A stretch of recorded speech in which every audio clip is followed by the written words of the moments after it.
In 331 BCE, a young Macedonian king stood on the Mediterranean coast of Egypt and envisioned something extraordinary.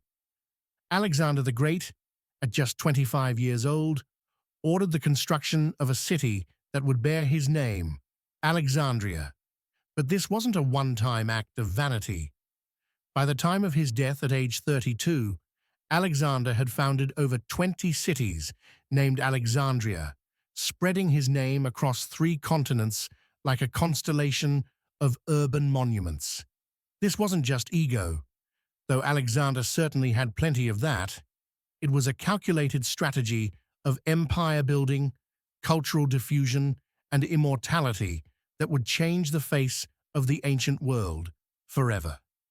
Today, we're exploring the fascinating phenomenon of conquerors naming cities after themselves, and how one man's ambition created a legacy that still echoes in our modern world, 2,300 years later. Alexander III of Macedon became king at age 20 after his father, Philip II, was assassinated. Tutored by the philosopher Aristotle, Alexander was educated in Greek culture, philosophy, and the arts, but he was also trained as a warrior from childhood. He inherited not just a kingdom, but a dream, his father's vision of conquering the Persian Empire, the superpower of the ancient world. But Alexander took that dream and amplified it beyond anything his father could have imagined. He didn't just want to conquer, he tried to unite East and West, to spread Greek culture to the ends of the earth, and to achieve glory that would rival the gods themselves.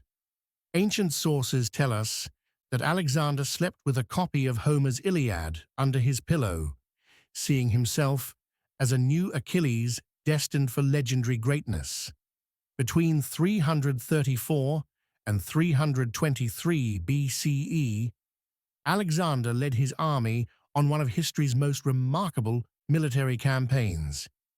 He conquered the Persian Empire, Egypt, parts of India, and everything in between, creating an empire that stretched from Greece to the Indus River, over 2 million square miles. He never lost a battle, but conquest alone wasn't enough for Alexander. He needed something more permanent than military victory. Alexander understood something that many conquerors before and after him failed to grasp. Military conquest is temporary, but cities are forever. His strategy was revolutionary. At key locations throughout his conquered territories, he would establish new cities, garrison them with Greek and Macedonian veterans, encourage Greek settlers to migrate there, and name them after himself. These weren't just military outposts. They were sophisticated urban centers designed to serve multiple purposes. Militarily, they secured his supply lines and controlled strategic locations. Economically, they became hubs of trade, connecting East and West. Culturally, they were engines of Hellenization, spreading Greek language, architecture, philosophy, and customs throughout the conquered territories. The cities were strategically placed at important crossroads, fertile river valleys, key harbors, and defensive positions. They were built following Greek city planning, with gymnasia, theaters, temples, and agoras, the physical manifestation of Greek civilization transplanted into foreign soil. But perhaps most importantly, these cities bearing Alexander's name ensured that even after his death, his presence would remain. Every marketplace transaction, every legal proceeding, every religious ceremony in Alexandria reinforced who had conquered this land.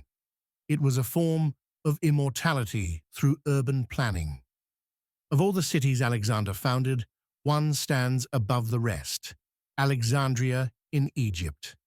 Founded in 331 BCE, this city became one of the greatest metropolises of the ancient world and remains a major city today with over 5 million inhabitants. The location was chosen with characteristic brilliance.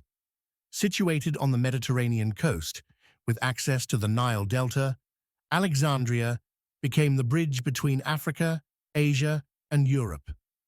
Alexander personally helped design the city's layout, though he would never see it completed. He died 8 years after its founding. After Alexander's death, Egypt fell to his general Ptolemy, who made Alexandria the capital of his dynasty.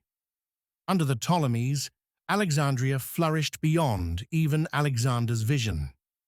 The Lighthouse of Alexandria, one of the 7 wonders of the ancient world, guided ships into its harbor.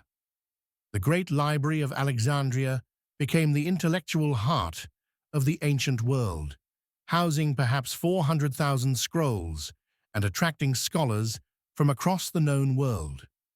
Alexandria became a melting pot where Greek, Egyptian, Jewish, and other cultures blended.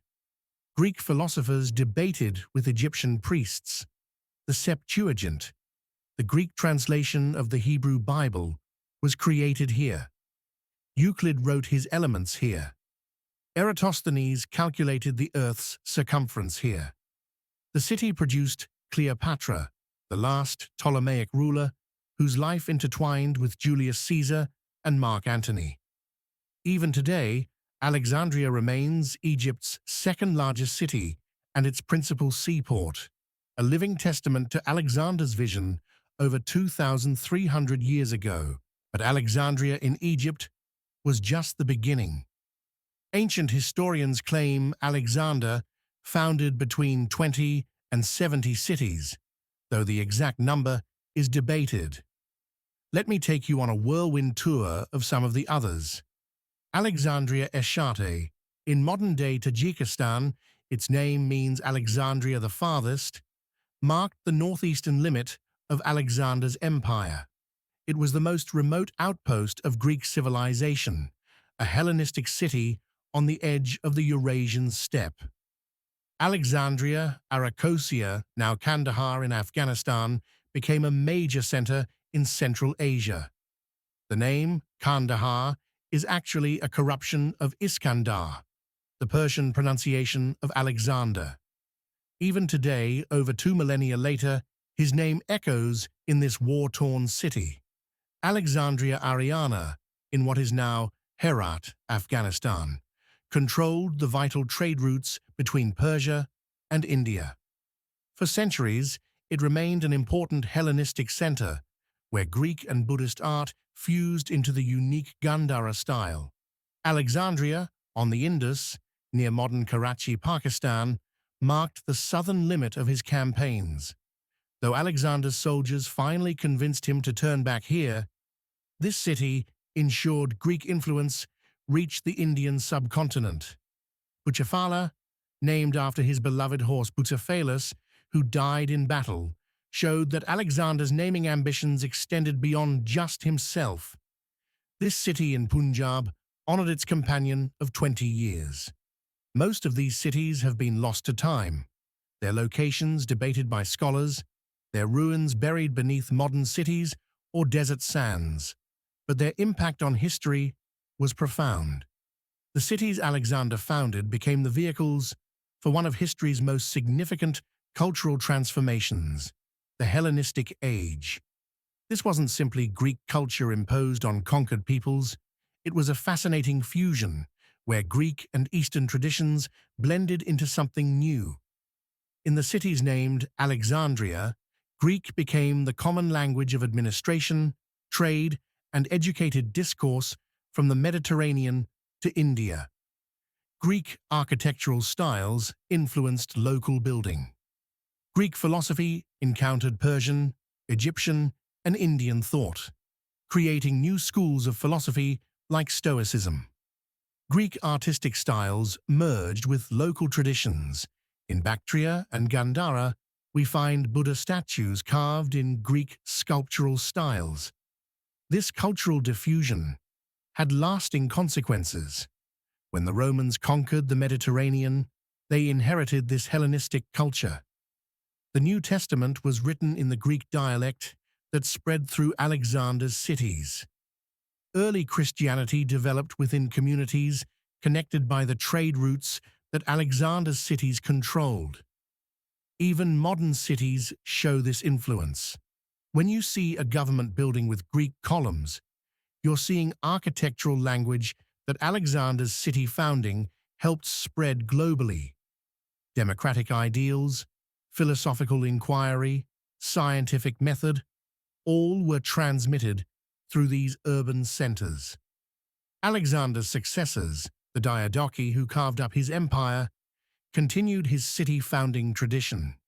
The Seleucid Empire alone founded over 60 cities.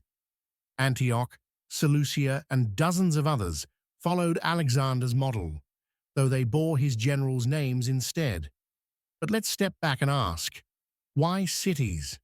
Why was this Alexander's chosen path to immortality?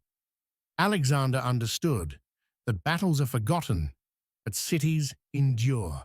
A victory might be remembered for a generation, but a thriving city could last centuries, each generation of inhabitants reinforcing the founder's legacy.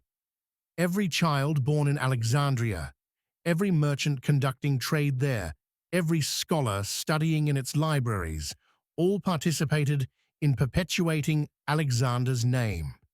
Cities also created loyalty. The Greek and Macedonian veterans who settled in these new Alexandrias had a stake in the empire's survival. They married local women, raised families, and defended their new homes. These cities became self-sustaining anchors of Alexander's empire. There's also a fascinating psychological dimension.